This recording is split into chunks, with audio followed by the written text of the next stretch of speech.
नमस्कार मंडळी, आजच्या ठळक बातम्यांमध्ये सर्वांचं मनापासून स्वागत आहे। मित्रांनो, राज्यातील 10 महत्त्वाच्या बातम्या। उद्यापासून सर्वांना मिळणार खुशखबर।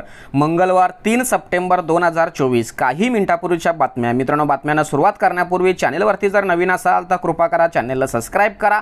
अशाच महत्त्वपूर्ण अपडेट, महत्त्वपूर्ण बातम्या या चॅनलवरती येत असतात। चला तर मित्रांनो, व्हिडिओला सुरुवात करूया। आणि आजच्या दिवसभरातील सर्वात महत्त्वाची मोठी पहिली बातमी, मुख्यमंत्री लाडकी बहीण योजनेसाठी आता सप्टेंबरमध्ये ही नोंदणी करता येणार, माहिती दिली महिला व बालविकास मंत्री आदिती तटकरे यांनी। आणि आजच्या दिवसभरातील दुसरी सर्वात महत्त्वाची बातमी, राज्यातील पीएम किसान योजनेच्या प्रलंबित लाभार्थ्यांना तत्काळ लाभ द्यावा, तसेच अपूर्ण अर्ज निकाली काढून पूर्तता करून घ्या, कृषी मंत्री धनंजय मुंडे यांच्या अधिकाऱ्यांना सूचना।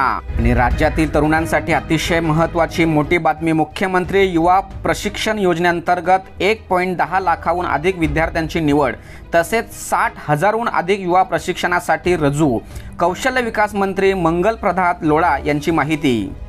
आणि पोल्ट्री व्यवसाय करणाऱ्या व्यावसायिकांसाठी अतिशय महत्त्वाची मोठी बातमी, शेतकऱ्यांच्या पोल्ट्री शेडसाठी ग्रामपंचायतीमार्फत कर आकारणीतील विसंगती दूर करणार, पशुसंवर्धन कृषी राधाकृष्ण विखे पाटील यांनी दिले स्पष्टीकरण।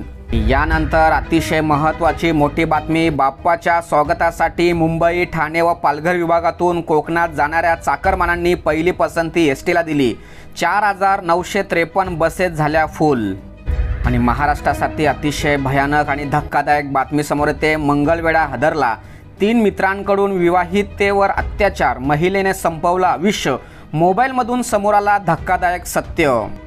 आणि मुंबईमधून एक धक्कादायक बातमी समोर येते, मुंबई लालबागमध्ये बेस्टच्या बसने 9 जणांना चिरडलं, एका तरुणीचा मृत्यू, दारोड्या प्रवाशानं वाद घातल्यानंतर चालकाचं नियंत्रण सुटल्याने झाला अपघात। आणि गृहिणींसाठी अतिशय महत्त्वाची बातमी, ऐन सणासुदीच्या दिवशी महागाईचा तडका, कोथिंबीर आणि मेथीला विक्रमी दर, कोथिंबीरीच्या एका जुडीला 200 तर मेथीच्या एका जुडीला 110 रुपयाचा दर।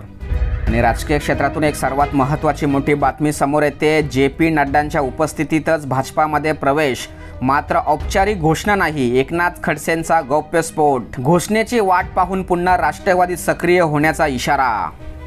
आणि यानंतर राजकीय क्षेत्रातून दुसरी महत्त्वाची बातमी समोर येते, देवेंद्र फडणवीस औरंगजेब फॅन क्लबचे चेअरमन, महाराजांच्या साम्राज्यात ज्या शेवटच्या पेशव्यांनी लयास नेलं त्यांचं पेशवच म्हणजे फडणवीस, संजय राऊत यांचा फडणवीसांवरती जहरी टीका।